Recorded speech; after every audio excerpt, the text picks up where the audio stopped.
tonight, 8 Eastern.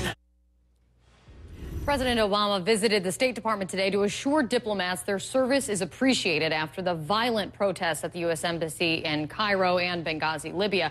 He also is firing back at Mitt Romney, who blasted the administration's response to the protests. I want to bring in our White House correspondent, Dan Lothian. He is traveling with the president in Las Vegas. Hey there, Dan, what do you have?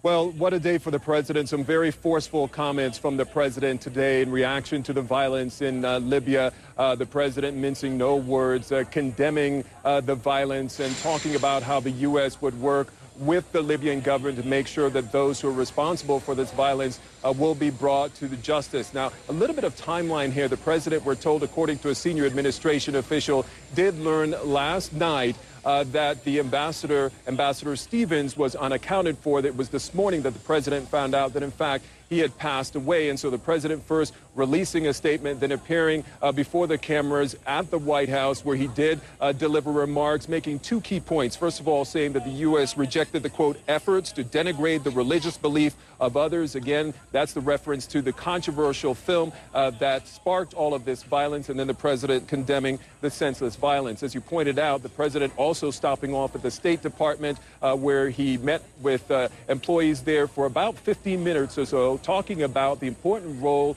of those in the Foreign Service and praising Ambassador Stevens. There's a broader lesson to be learned here, and Governor Romney seems to have a tendency to shoot first, name later. And as president, one of the things I've learned is you can't do that.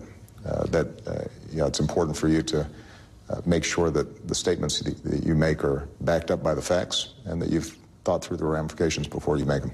Do you think it was irresponsible? I'll let the American people judge that. That was the president in an interview with CBS responding to some comments by Mitt Romney, who had been critical of the administration's response to the region. The president being very blunt in going after the GOP nominee, but the president also praising other Republicans who he said waited to get all the facts before they spoke, and the president essentially suggesting that when you have something like this happen, it's time to put politics aside. But it's never very far behind. Dan Lothian following the president in Las Vegas, where the president will be doing a little bit of campaigning.